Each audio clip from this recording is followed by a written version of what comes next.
Welcome back to Books and Ideas. I'm your host, Dr. Ginger Campbell, and this is episode 61. It's been over a year since I released an episode of Books and Ideas, so I wanted to celebrate by having a very special guest, Podcasting Hall of Famer Mur Lafferty. We're going to talk a little bit about her new book, 6 Weeks, but we'll also talk about Mur's long-running podcast, I Should Be Writing, and I also asked her to share some of the highs and lows of her career so far. If you are an aspiring writer, this is an episode you won't want to miss. I always enjoy talking with Mur, and even though this interview is fairly short, I think it's one everyone will enjoy. I will be back after the interview with a few brief announcements, including a bit about my plans for the rest of 2017.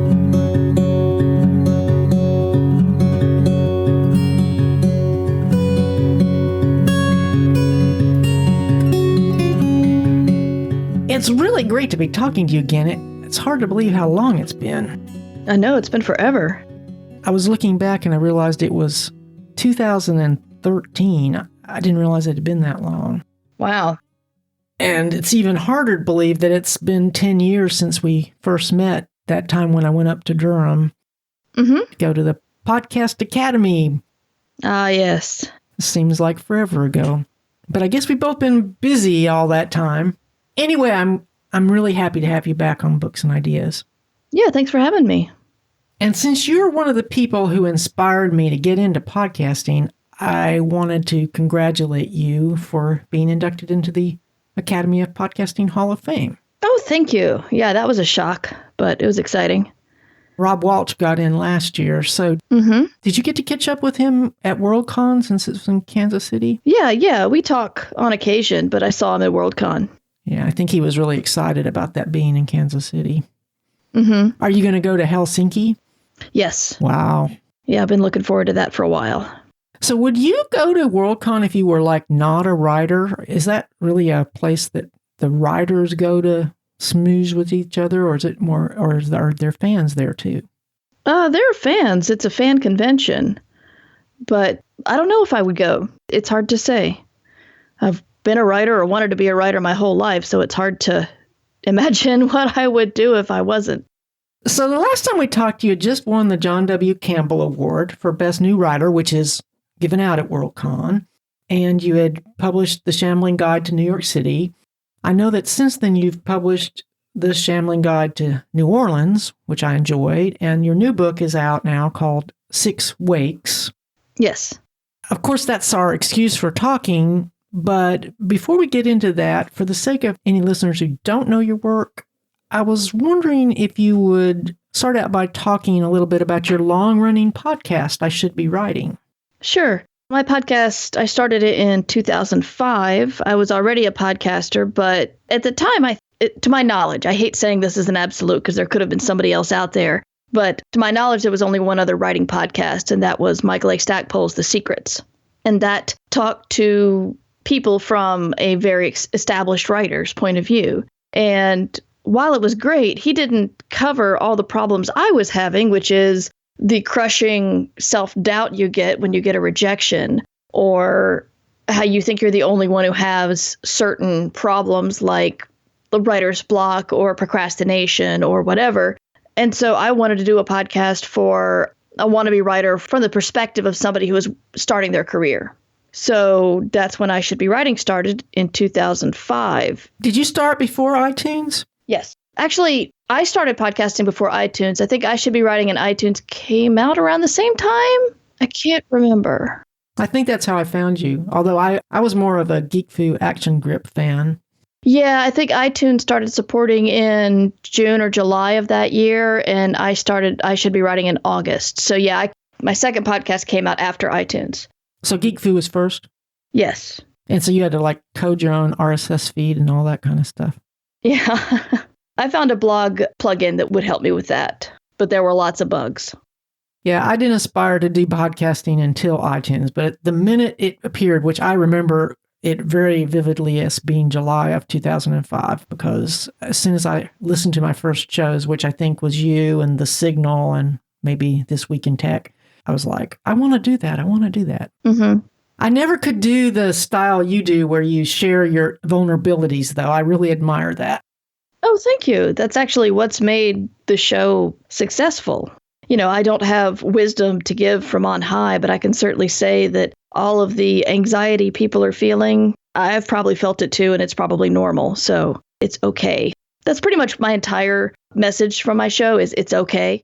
So one thing I'm curious about, since over the years, I know you've interviewed a lot of successful fiction writers, mostly, I guess, in the sci-fi genre. How has your relationship with these writers changed over the years as you've, developed your own writing skills? Well, surprisingly, I didn't realize I was networking as I was networking because I was getting to know people. And then when I had books coming out, they already knew me because I'd interviewed them. And so didn't realize I already had an established relationship with a lot of authors, which was really helpful. So you did something you were really interested in, and it had this wonderful side effect. Yes, exactly. So anything else you'd like to talk about before we do talk about 6 Wakes? Well, since starting I Should Be Writing, I decided to do another show that focused more on the business. I Should Be Writing is focused on beginning writers, and started a new show. I still call it new because in my timeline of podcasting, it feels new, but it's 2 years old.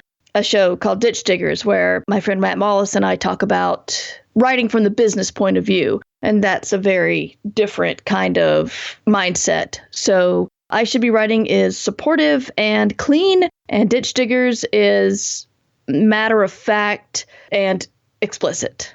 So I have a lot of I Should Be Writing listeners going to Ditch Diggers, but sometimes they get depressed because they hear stuff that you struggle with later that maybe they're not ready to hear. But I can't stop them, and I wouldn't. Yeah, so if you had it to do over again, if you look back on these last 10 years, would you have done anything different?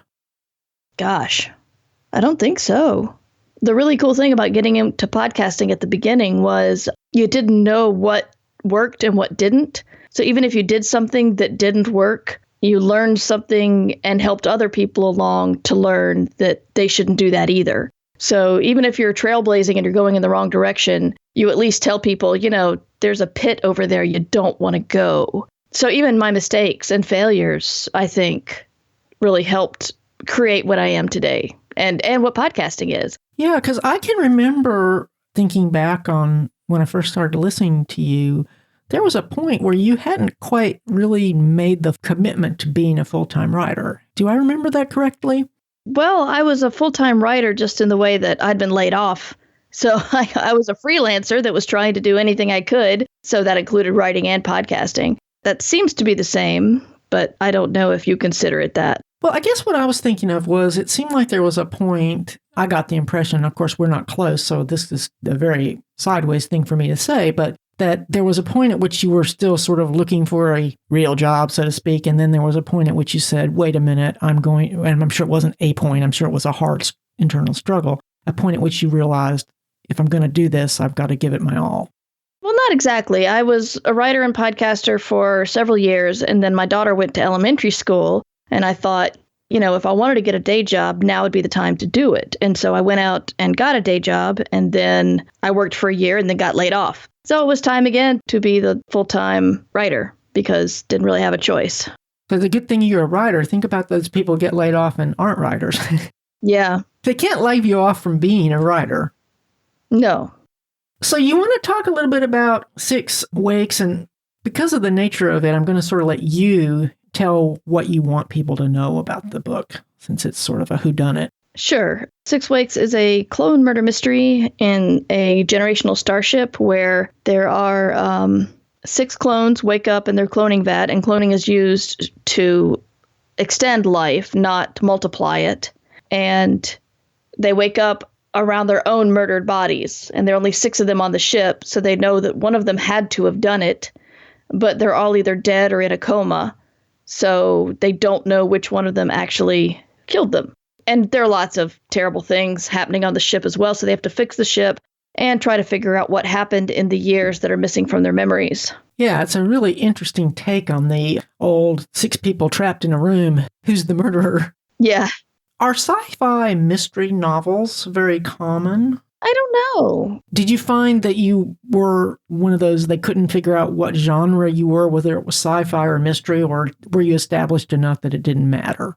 Well, it wasn't that I was established. It was that my publisher is Orbit and they're a sci-fi publisher. So it automatically was sci-fi. But I've actually been thinking about genre a lot. And it's interesting that sci-fi and fantasy imply a setting, whereas the other genres, such as mystery and romance, imply plot.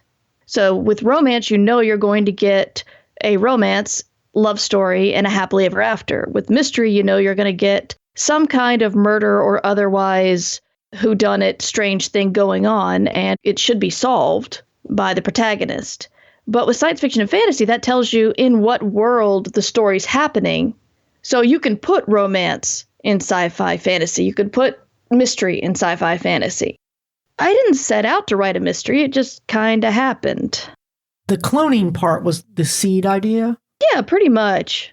It's hard to say because, this was an idea that kind of ruminated in my head for a little while before I sold it, and then I wrote it and different things came up. So it's hard to tell what started it, but I think the cloning idea started it. It's just hard to say. The lifespan of a novel is a lot messier than people actually think.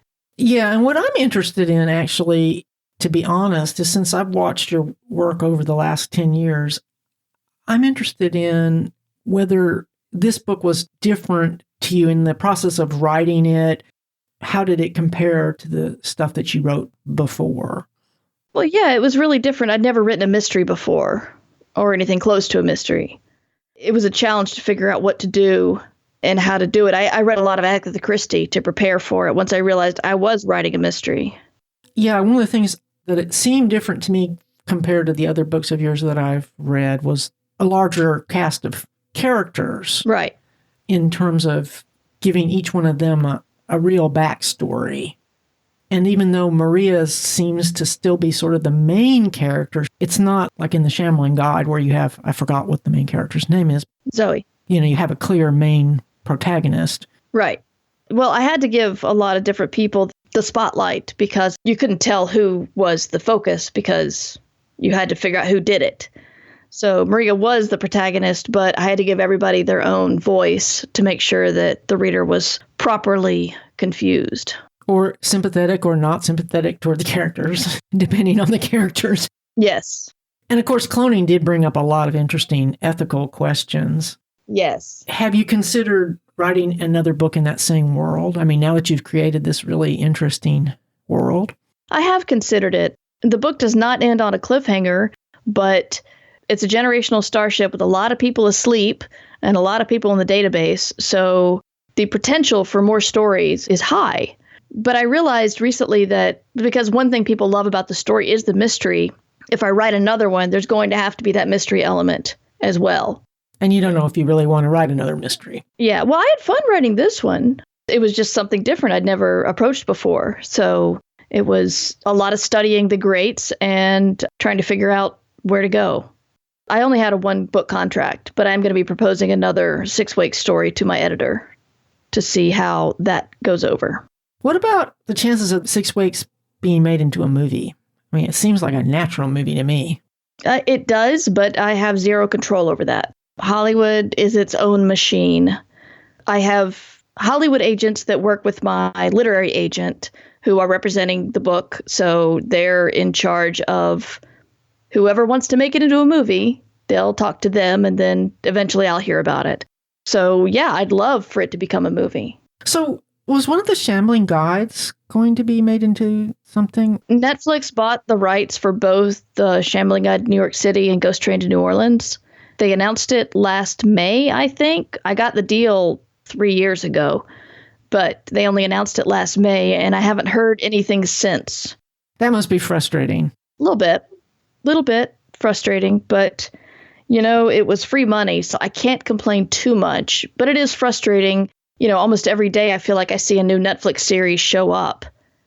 And so they're aggressive with their production. I just don't know, concerning my books, where in the production they are.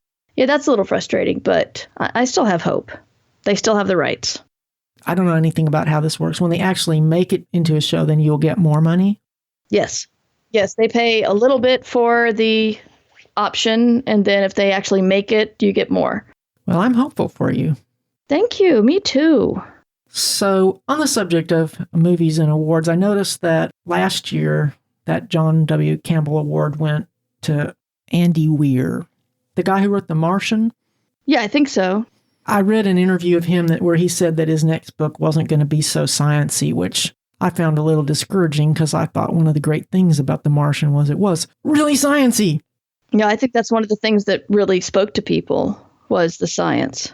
So I don't know. I don't know what he's going to do. But he made the science so approachable for people like me who's not necessarily best at the science. It made it clear like why science matters. Yes. Which matters to somebody like me whose whole podcasting thing is around getting people to understand why science matters. Exactly. Well, I just wanted to tell you that when I was reading this book, I kept thinking, wow, Mur's writing has come so far. Thank you. And if I didn't know that it was you that wrote it, not to say that, and I don't know what I'm...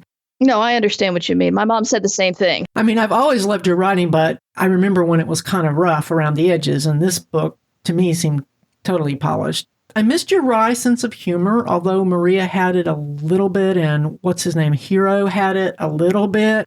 Yeah. Well, they made me take some stuff out because humor cuts the tension. I had more humor in there, but unfortunately, it had to be taken out. Well, I don't know. I don't think that humor hurt the tension of Buffy.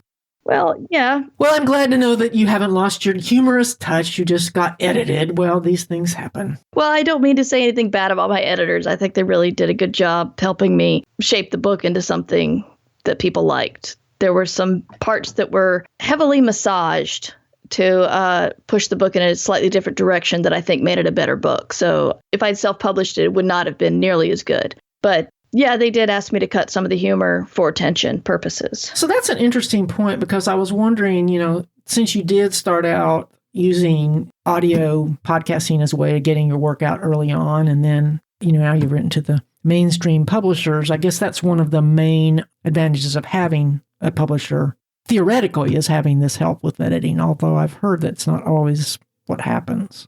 Some publishers edit more than others. As I understand it, I've only worked with one. Some people believe that their writing is come down from on high and goes from God to their brain to their page. Good for them. But I know that the books that I've had professional editing help with have been a lot better because that's their job. It's their job to see what works and what doesn't and what will work for the market and what doesn't. So how has writing changed you? Oh, gosh. I don't know. I mean, I've been doing it my whole life, except for the part that I wasn't doing it and I wished I was. So it's part of me that's evolved with me. Implying that writing changed me makes me feel like it was me and then writing came upon me. But I don't quite feel that way. I feel like I've been doing this the whole time. So that is what me is. I talk good. I write better. Do you have a proudest moment? The night I won the Campbell was a dream come true. It wasn't one moment, but the response to Six Wakes has been a little surprising. Because one, I've never written anything like this before, and I had a lot of self-doubt. I was really scared. And then I had an incident a little while ago at a con where I read a piece from an earlier draft. The response was not good in that the audience was writers. The audience were made of dudes. And they thought that since it was a small reading, it was more of a round table where they could critique it. And that really hurt my confidence. And then my first review wasn't good. The first pro-publication review that came out was Kirkus, and it wasn't good. And so I was just absolutely sure that it was going to tank. And then everything after that was amazing. It was, Publishers Weekly and Library Journal liked it, and RT liked it, NPR Books liked it. People were excited to get it, and they were reading it in a day or two. So I think 6 Weeks having come out and been so well received that's been a proud moment for me. been a little weird because I didn't expect it at all, but it's been really wonderful. Yeah, because now you've put out enough books that you got past that sort of naive expectation point to the point where your expectations are tapped down. So managed. Yeah. So what about disappointment? A biggest disappointment? Oh, that would be the Heaven series, the Afterlife series. This was a series of novellas I put out via podcast, and my audience loved them. Hands down, 100%. People loved this series so much. And I got an agent because, gosh, I can't remember the timeline anymore. But anyway, I had an agent, and she wanted me to first rewrite to make it better. First, take the 2 novellas, make it into a novel, try to sell it. She couldn't sell it. Then she's like, maybe YA. So let's bring the people down a little bit in age, rank up, ratchet up their naivete, take out the sex, see if we can sell that. Couldn't sell it. Okay, well, let's take it back to adults. And at that point I said, I don't want to anymore. And I took my earlier files and I decided to do self-publishing. So I did a Kickstarter, and everybody who loved the books jumped onto the Kickstarter. And so my goal was $2,000 to fund the creation of the ebook professionally, and I got 20. And so that was really gratifying. But because of the popularity of the Kickstarter, other agents came sniffing around and started asking me. And I'm like, I don't think you're going to be able to sell this. And they're like, no, it's great. We love it. And so I let another agent try to sell it, and she couldn't. And she dumped me. And then another agent came across and said she really liked my stuff. And I'm like, I'm done. I'm done editing this thing that used to give me so much pleasure. And now I've edited it so many times, I've begun to hate it. And she was trying to, gosh, I can't even remember. I've had too many agents, Ginger. That's the problem. And none of them have been a terrible experience, but I have had a lot. But this one, she quit being an agent. It's not like she quit me. She just quit the business entirely. So she passed me up to her boss, who was not a science fiction fantasy agent. She didn't like anything I was working on at the time, but she loved the Afterlife series and wanted to try to sell that. And I resisted. And I finally said, look, are you interested in anything that my writing has become in the 9 years since I wrote Heaven? And she's like, not really. So she and I parted amicably. And it's just been such a weird thing that my readers have loved so much and no publisher has been interested in. And because agents come along and try to assure me that people will be interested in it and get my hopes up, and then I edit it, and then I hate it just a little bit more after I edit it again, that has become my biggest disappointment, is that I created this thing that I loved, and frequent edits and failures have made me hate it. And at this point, I've said if I ever do the Dan Brown thing where I write something that hits big and editors want to publish my older novels, so if they ever want to grab the Afterlife series, I'm going to have to hire somebody to edit it for me because I can't touch it again. I hate it so much that I just can't. I don't know anywhere I could take the editing from here. And so that's why. Mm-hmm. Yeah, I was going to ask you if there was anything you wish you had done differently, but I have a feeling I know the answer to that. I don't know. I don't know if I would have done anything differently. It's if somebody comes along and says, I can sell your book, you don't say no to that. Right. Do you have the original? Do you still have the original somewhere? I don't think so. That's sad. I have the files I self-published, but that is different from the podcast. I did lose one of the files. I'm terrible at keeping track. My husband has promised me he's going to teach me versioning or give me some sort of software to help with versioning, but it's never really happened. And so I keep losing old stuff. But I remember when I was doing the Kickstarter to get the ebooks going, I realized I didn't have a file for book 3. And so I had people, I sort of crowdsourced the thing of help me transcribe this, or help me find a software to transcribe it and help me clean it up. And I had enough listeners that really, really helped out, and I was very grateful to them. So I suppose the audio files are the original. I don't have it written down. I mean, I think I heard the original. I don't think I ever read a written version. Mm-hmm. Did Evo shut down Patio Books? I think Patio Books evolved into something else. He's been sending me occasional emails talking about where the business is going, but because I make like $7 a quarter or something, I haven't paid too much attention. I know that sounds terrible, but I haven't had the rights to release a podcast novel in several years. So right. I haven't been too much onto patiobooks.com. That sounds terrible. I'm sorry. I just know I was contributing to it, and I noticed that my contribution was canceled recently, and I haven't gone to the website to see whether or not he shut it down. I was just curious, since that's where the Heaven series originally lived. Yes. So what has been your biggest surprise? Probably, like I said earlier, how I Should Be Writing was a secret networking tool that I didn't know I was using.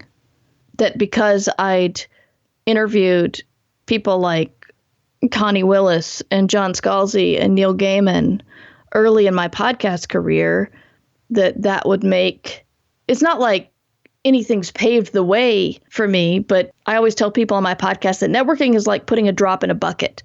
At some point it's going to tip, but you don't know when, but you want to keep adding drops. And I know that making these relationships has been helpful. And possibly my favorite anecdote about it is I got to interview Lev Grossman the day of the Hugo ceremony in Reno, I think, 2011, I want to say. And he wasn't there with anybody. He didn't know anybody. And so we were chatting after the interview, and he said, will I see you at the parties tonight? And I said, well, the Hugo parties are invite only, so I'm not a nominee, so no. And he's like, well, I've got a +1. And I'm like, you're not bringing it? Okay, sure, yeah. So I got to go to the Hugo cocktail party with Lev Grossman, more as his date, which I spent like 10 minutes with him, and he called me the worst date ever. This is all very tongue-in-cheek. Both Lev and I are both happily married. Just the fact that he helped me get into the party. But at that party, I met the woman who would become my editor at Orbit. Wow. And you just never know. It's. I would like to think that my book would have been purchased on merit alone, but that kind of interaction does not hurt at all. And so if not for my podcast, I wouldn't have met Lev and had that time with him and gone to the party and met my editor. My book may have just still been kind of languishing in slush. Who knows? But the biggest surprise is just how well just doing interviews from the point of view of somebody who does not know what they're doing in writing has helped my writing career. So, of course, I have to ask you for advice for aspiring writers. Don't quit. I quit for several years. I got discouraged. I figured once I got through with college, I had learned all I could learn. And if I wasn't good enough to be published, I wasn't good enough. Nobody was there to tell me, no, you just keep writing and keep getting better. I didn't consider that. So I quit because I wasn't good enough for a long time. And now that I'm in my 40s, I'm thinking, wow, look at all that lost time. And I should have been writing. That's great. So I just tell people it doesn't matter how bad you feel about whatever rejection you got or whatever comment or whatever bad thing you feel about your own writing or your own procrastination. Don't quit. Because I know a lot of people who are very talented who quit because they were discouraged. And people who may not be as talented who don't quit will more likely get published. So who's the bigger success? The very talented person who doesn't write or the person who just is a hard worker and plows through? And, it's one of those things I wish someone had told me when I was 21. But would you have listened? I don't know. So what do you do when you're not writing or parenting? Oh, I play too many computer games. I'll be You honest. still find out to do that?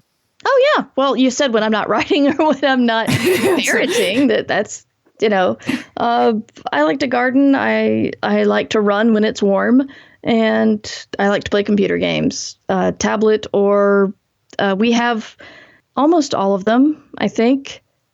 Because of my husband's job, we have all the consoles. So we have a lot of games in the house.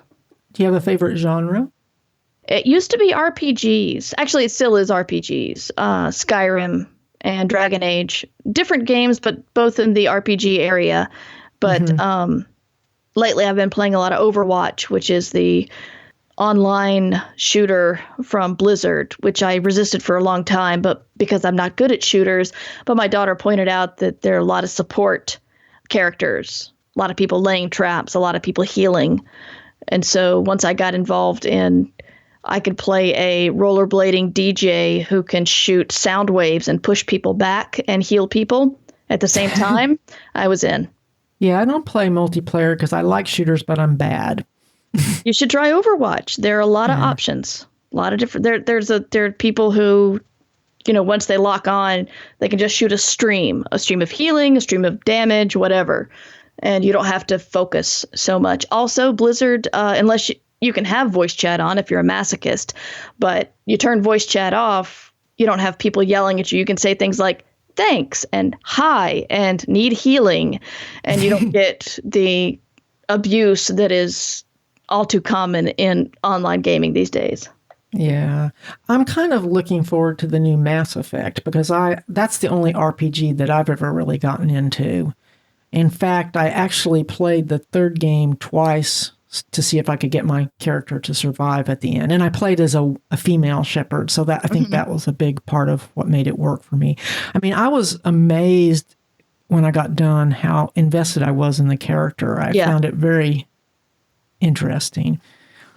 Couldn't quite get into Dragon Age because I just am not a fantasy person. I'm a pure sci-fi person. It's funny. I like sci-fi and fantasy, but I can't get into Mass Effect, and I feel so left out because all of my friends who like Dragon Age like Mass Effect more, and I feel like I'm missing something. I don't know what it is.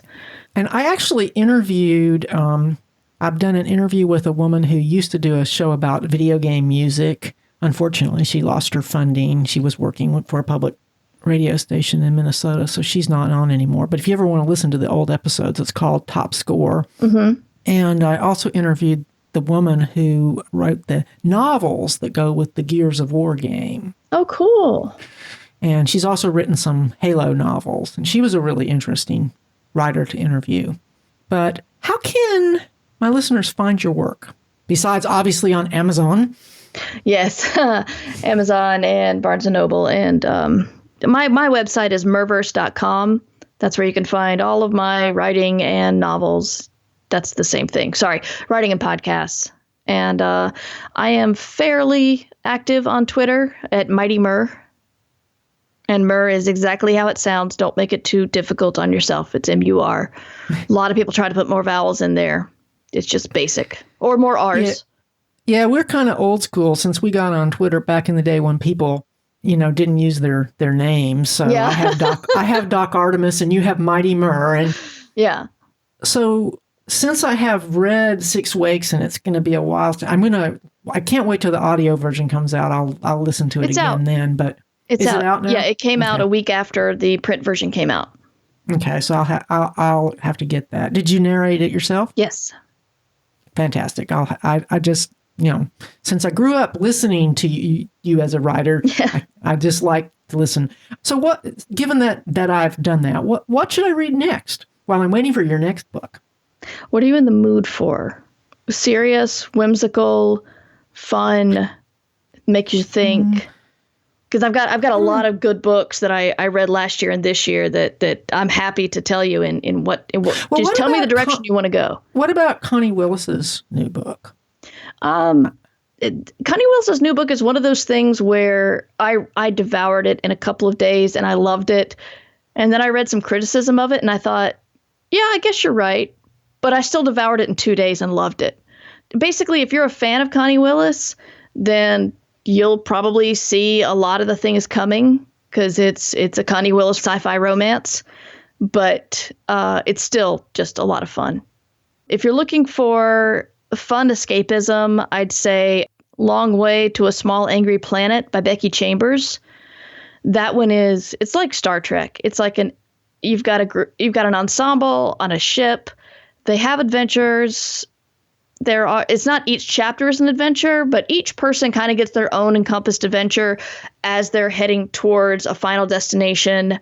So there sort of is one big plot, but it feels very episodic. It's fun. All the characters are awesome, and they connect and don't connect in very pleasing ways. And I'm reading the sequel right now. It's just so much fun to listen to something that doesn't stress you out in today's day and age. So Becky Chambers stuff is fun. Have you ever read the Honor Harrington series? No, I have. Somebody gave me the first book in that, and I never really got into it, but I've heard it's amazing. Yeah, he's kind of gone off, he's sort of wore out the story, and the last book he published actually doesn't even have Honor Harrington in it, which pissed off the fans. I bet.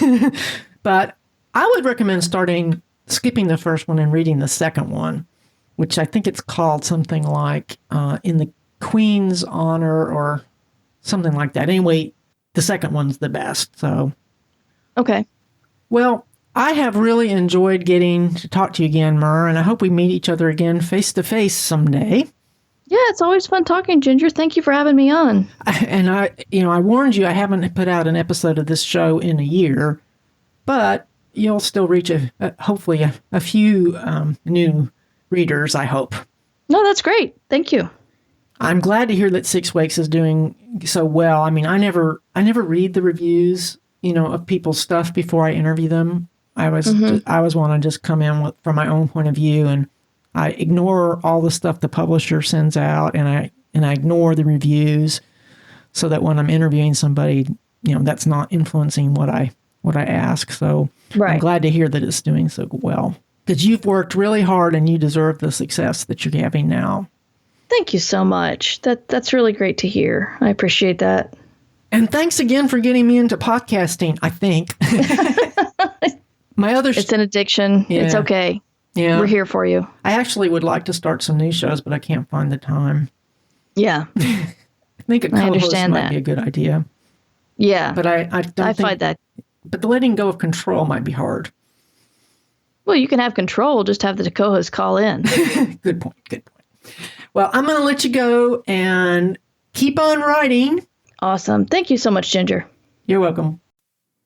It was great fun to talk with Mur again. I've really enjoyed watching her writing grow and mature, and I think what she said about never quitting is great advice that probably applies to almost any endeavor. We live in a world where people seem to expect instant success, but that's not how things really work. If you want links to any of the books we talked about today, be sure to visit my website at booksandideas.com. In fact, I would like to encourage you to visit the site if you haven't been there before. You will find free episode transcripts as well as links to things like Facebook and Twitter. And also there's a new SpeakPipe button so you can leave me audio feedback. Of course, you can always send me email feedback at docartemis@gmail.com. But SpeakPipe gives great audio quality, which is why I've added it to the website. One thing I should mention is the fact that it is a flash player, so if you are on your phone and use an iOS phone, it'll ask you to download the SpeakPipe app, and then you can give feedback for a lot of different shows. Please notice that what you're going to want to search for in SpeakPipe is going to be Doc Artemis, not Books and Ideas or Brain Science, but Doc Artemis. And please don't forget to subscribe in iTunes, even if you listen via the free Books and Ideas app or another podcasting app. My goal for 2017 is to produce at least 4 or 5 more episodes. So I need your feedback to help keep me going. Thanks again for listening. I look forward to talking with you again very soon. Books and Ideas is copyright 2017 to Virginia Campbell, MD. You can copy this podcast to share it with others, but for any other uses or derivatives, please contact me at docartemis@gmail.com.